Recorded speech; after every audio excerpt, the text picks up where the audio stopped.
¿Cómo estás, estimado estudiante? Vamos a dar inicio a la retroalimentación correspondiente a quinto año, tomo 7 del curso de lenguaje.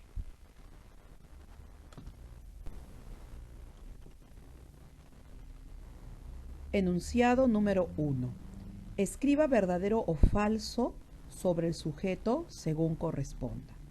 Bien, si tú recuerdas sobre el tema del sujeto, el sujeto va a tener obviamente concordancia con el verbo, en número, en persona. Por lo tanto, el primer enunciado es verdadero. ¿El sujeto complejo presentará dos o más núcleos? ¿Qué dices? Falso, ¿no es cierto? ¿Por qué? Porque el sujeto complejo es el que va a tener núcleo y va a tener modificador indirecto o aposición.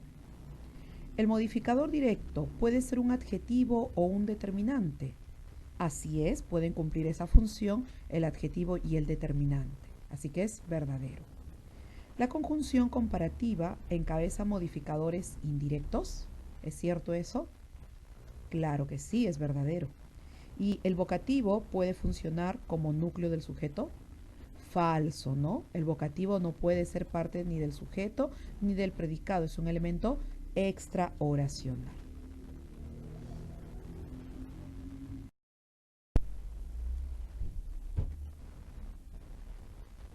Enunciado número 2. Identifique los elementos del sujeto. El núcleo, MD, MI, aposición. Bien, para ello vamos a recordar. Como elementos del sujeto teníamos al núcleo, el elemento obligatorio del sujeto, ¿no? Desempeñado por un sustantivo o una expresión que funcione como tal. El MD, recordarás que era el que modifica el núcleo. En este caso son los determinantes y los adjetivos.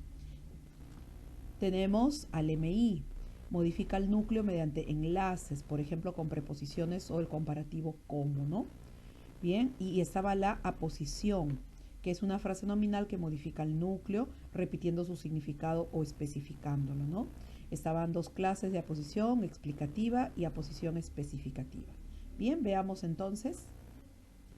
A los jóvenes frívolos como ellos no les conmueve la miseria del país. Bien, la miseria del país va a ser el sujeto. Entonces hacemos el análisis. Bien, miseria sería el núcleo, la sería MD y del país sería MI por tener este enlace, esta preposición. B, a Jorge lo atropelló una locomotora recién estrenada. ¿Quién? Una locomotora recién estrenada, ¿no? En este caso el núcleo sería locomotora, una sería MD y recién estrenada otro MD. Bien, esta es una frase adjetiva. C. Mi gran amiga Juana es feliz con su esposo. ¿Quién? Mi gran amiga Juana, ¿no? Entonces aquí tendríamos como núcleo amiga. Mi será MD, gran será MD y Juana es una aposición especificativa. En la política no hallamos enemigos ni amigos definitivos. ¿Quiénes? Sujeto tácito, nosotros, ¿no? Muy bien, continuamos.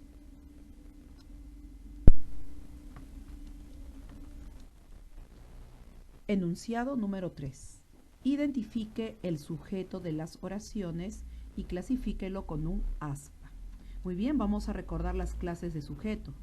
Teníamos por la presencia del sujeto si era expreso o tácito, ¿no? Expreso cuando está presente en la oración, como el señor golpeó a Leo, y tácito no está presente, ¿no? Se sobreentiende. Por el número de núcleos podíamos saber que era sujeto simple y sujeto compuesto. Simple cuando tiene un solo núcleo. Por ejemplo, al decir el señor golpeó a Leo. Bien, es un solo núcleo. Y compuesto cuando hay más de un núcleo, ¿no? Por ejemplo, el señor y su amigo golpearon a Leo. Hay dos núcleos.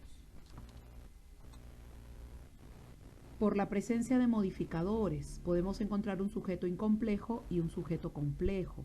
El incomplejo no presenta MI ni aposición, ¿no? El señor golpeó a Leo, ¿no? Por ejemplo, vemos que hay núcleo y hay MD. O César golpeó a Leo, ¿no? Solo núcleo. Y el complejo es cuando hay MI o hay aposición, ¿no? El señor César golpeó a Leo, vemos que hay una aposición. Y el señor de la tienda golpeó a Leo cuando hay un MI. Y por la acción verbal tenemos al sujeto activo y al sujeto pasivo, ¿no? Sujeto activo que realiza la acción y sujeto pasivo quien recibe la acción. Por ejemplo, pasivo si digo Leo fue golpeado por el señor. Bien, entonces tenemos estas oraciones. Este hombre muy conocedor está progresando, ¿no? ¿Quién? Este hombre muy conocedor. Entonces, ¿qué podemos decir? Es un sujeto expreso. Es también simple. Es incomplejo ya que tiene núcleo MD y es un sujeto activo. A ver, a los mejores nos gustan los retos. ¿Quiénes? Los retos, ¿no? Este viene a ser el sujeto. Entonces, es expreso también, es simple, es incomplejo y es activo.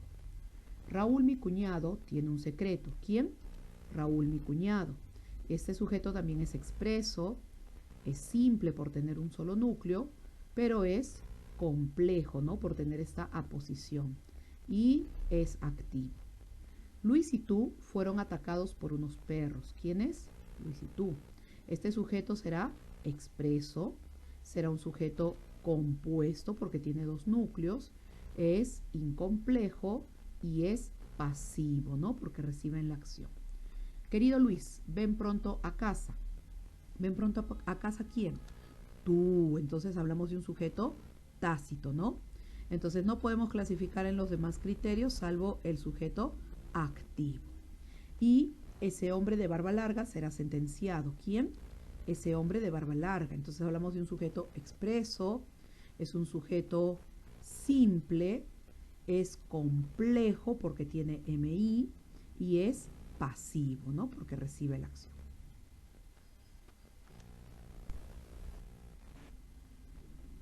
Enunciado número 4. Identifique el objeto directo y el objeto indirecto. Bien, para ello recordemos. El objeto directo era un elemento sobre el que recae la acción del verbo, ¿no? ¿Y cómo se puede reemplazar? Por los lolas, ¿no? Por ejemplo, Yair hizo la tarea, Yair lo hizo, ¿no? Entonces recuerda, ¿no? O también puede cambiar a voz pasiva. Si digo la tarea fue hecha por Yair. Bien. ¿Y cómo era el objeto indirecto? Era un elemento que designa al afectado, ¿no? Al no inmediato de la acción del verbo. Es quien se beneficia o perjudica, podríamos decir. Y se puede reemplazar por les, ¿no? Así que si digo di una flor a mi mamá y digo le di una flor, veo que a mi mamá sería el objeto indirecto, ¿no? A veces puede aparecer también un doble objeto indirecto, ¿no? Le di una flor a mi mamá. Entonces recordemos ello y vamos a ver entonces las oraciones. A. Entregué la carta a Luis. Bien, vamos a ubicar. ¿Qué entregué? La carta, eso será OD. ¿A quién? A Luis. Ahí estamos ante un objeto indirecto. A ver, ve. A ella le dieron el trofeo, José. Bien, ¿qué podemos ubicar? Que le dieron el trofeo, eso es OD. Y a ella y el pronombre le son objeto indirecto. Bien, a ver, C. José, Ana te envió un correo, ¿no? Vemos que este pronombre te es como decir le, así que será un objeto indirecto. Que envió un correo, eso será OD. El jefe dicta a la secretaria. A ver, a la secretaria, ¿qué podría ser? ¿Será OD? ¿Será OI? Es un objeto indirecto ya que puedo cambiarlo por el pronombre le, ¿no? Le dicta a la secretaria. Y si digo, cuéntamelo de una vez, vemos que este verbo tiene dos pronombres átonos, que son el pronombre me y el pronombre lo. Bien, el pronombre me tiene función de objeto indirecto y el pronombre lo función de OD. Bien.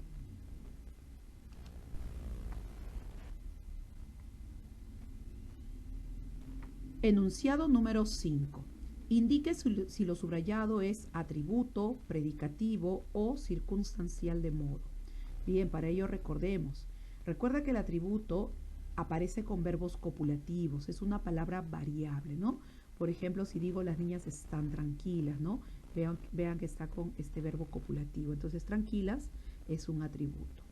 El predicativo también es una palabra variable, pero aparece con verbos no copulativos o predicativos. Por ejemplo, al decir las niñas duermen tranquilas, viven tranquilas, ahora tranquilas va a ser un predicativo.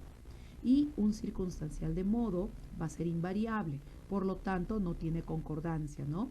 Si digo las niñas duermen tranquilamente, las niñas duermen cómodamente, podríamos observar que va a ser un circunstancial de modo, una palabra invariable. Entonces, tomando en cuenta ello, vamos a desarrollar, ¿bien? Dice, el vendaval era fuerte. Mira, con el verbo era. Ese verbo es copulativo, entonces fuerte va a ser atributo. El vendaval soplaba fuertemente. Fíjate ahora con este sufijo mente, va a ser un circunstancial de modo. Ana camina contenta con su amigo. Camina contenta. Con ese verbo no copulativo, contenta va a ser un predicativo. En este caso un predicativo subjetivo. Ana camina rápido con su amigo. Ana camina rápido. ¿Cambiará rápido? No, no es cierto, es invariable. Entonces estamos ante un circunstancial de modo. Y si digo, compró podridas las manzanas, fíjate, la palabra podridas es palabra variable que tiene concordancia con las manzanas, con el o de. Entonces estamos ante un predicativo objetivo.